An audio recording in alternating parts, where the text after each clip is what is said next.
सभी को जय हिंद, गुड मॉर्निंग, नमस्कार। आज अप्रैल 2026।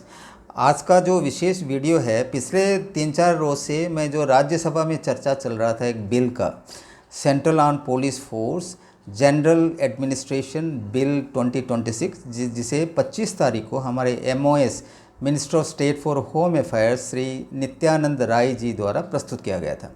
और कल यानी कि 1 तारीख जो है शोरगुल के बीच इसे पास कर दिया जाता है। जैसे यूजुअली आप सभी को पता है, जो बिल जो लेके आते हैं किसी भी हाउस में, राज्यसभा या लोकसभा में, एक केवल मनी बिल को छोड़ के, मनी बिल यानी कि कोई टैक्सेशन से संबंधित हो या जो कंटिजेंसी फंड जो भारत सरकार के पैसे का जहाँ मामला होता है, केवल लोकसभा में प्रस्तुत कर सकते हैं। इसके अलावा जितने भी जो बिल है यानी नन जो मनी बिल है उसको किसी भी हाउस में प्रस्तुत कर सकते हैं।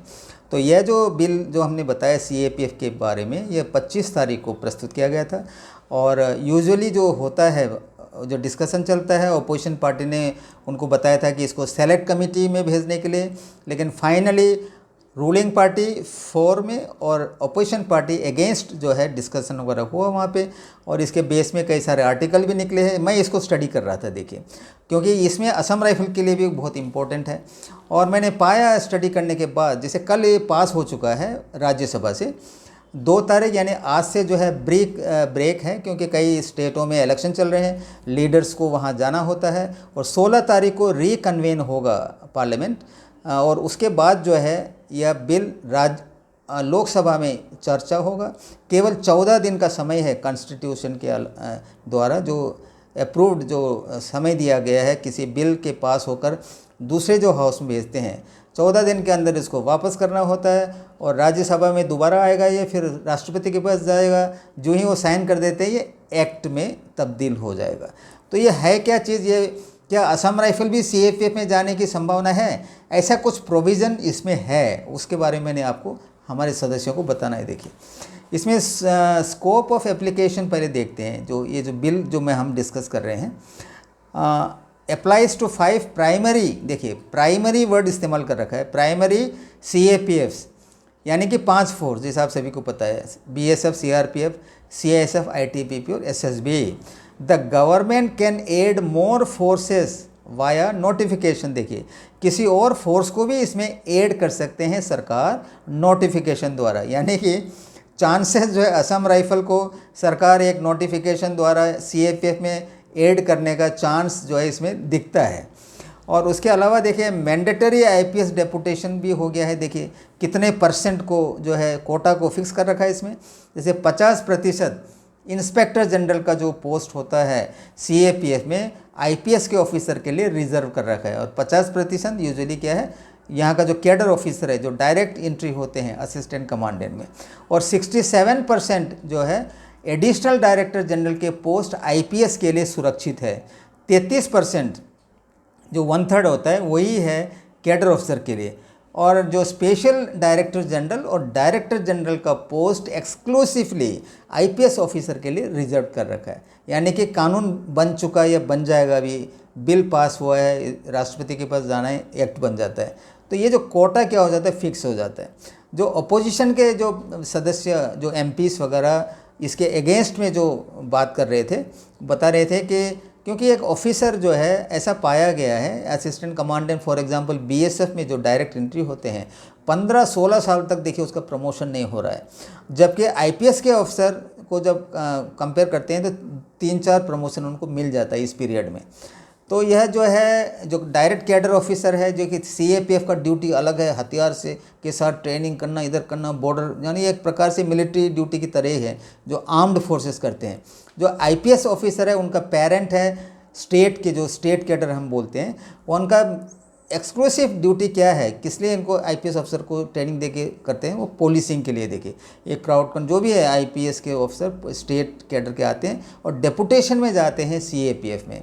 और इसी जनवरी में एक सरकार ने नोटिफिकेशन निकाला था, जो भी IPS ऑफिसर जो हाई रैंक में जाएंगे, ADG या DG जो बनना है, 2 साल का CAPF में डेपुटेशन होना, यानी कि IG के बेस पर वो भी ज़रूरी है क्राइटेरिया।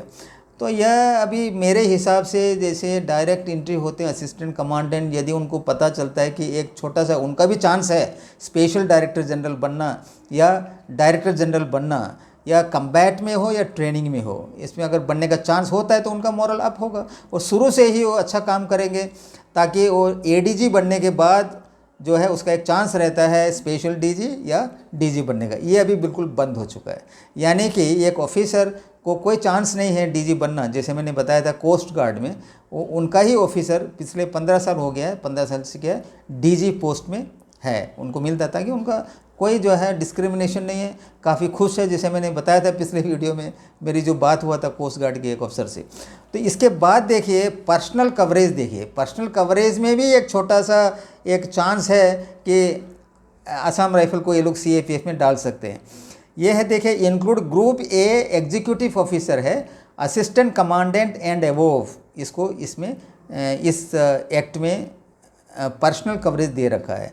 इसके अलावा जो है IPS officers on deputation, IPS officer जो आते हैं सीएपीएफ में वो ऑफिसर भी, एंड देखिए and army officers on deputation और री एम्प्लॉयमेंट, ये भी लिखा हुआ है।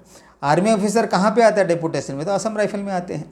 और इनका जो री एम्प्लॉयमेंट भी होता है, जो वहाँ से शॉर्ट सर्विस के जो निकल गए तो उसका दोबारा जो है असम राइफल कैडर ऑफिसर में ये आ सकते हैं या सीएपीएफ में भी जा सकते हैं, तो उनको भी इसमें इंक्लूड कर रखा है। तो इसमें एक चांस है कि असम राइफल को जो बैक डोर से एक नोटिफिकेशन द्वारा सीएपीएफ में ला सकता है, जिसको हम रेसिस्ट करेंगे आरेवा, क्योंकि ये जो गलत है। हमारे कंप्लीट जो है ट्रेनिंग वगैरह जो भी कार्य हम कर रहे हैं इतने साल से, और सब इंडियन आर्मी का है। जो हम बेनिफिट मांग रहे हैं इंडियन आर्मी का, और हमारे ही जो डेपुटेशन में आ रखे हैं आर्मी ऑफिसर उसको रेसिस्ट कर रहे हैं। इसको फाइनली जो है ये कोर्ट में जाना है, जुडिशरी में इसका बहस जो भी होगा तो हम अपने ट्राई करेंगे। और दूसरी बात है जो मैं अपने सदस्यों को बताना चाहता हूँ, स्पेशली जो एग्जीक्यूटिव कमेटी के हैं स्टेट के, जो लेटर मैंने इशू कर रखा है ऑलरेडी 21 मार्च का लिखा, जो भी है मेंबर ऑफ पार्लियामेंट को देने के लिए उनको ब्रीफ करके देना है, ना कि केवल उनके ईमेल में डालना है, ताकि यह दोबारा जब लोकसभा में इसका चर्चा हो तो असम राइफल के बारे में भी मुद्दा पार्लियामेंट में उठे। और जो हम जो बोल रहे हैं, हमें जो है परमानेंट पहचान की आवश्यकता है, असम राइफल को एक स्थायी आइडेंटिटी की जो आवश्यकता है वो सरकार द्वारा हमें देना चाहिए। और मुझे पूरी आशा है ज़रूर हमें मिलेगा। आज तक इतना ही आप देख रहे हैं मेरा चैनल सत्यमेव जयते, और मैं हूँ सूबेदार वीटी नायर। जय हिंद, जय भारत माता, वंदे मातरम। धन्यवाद।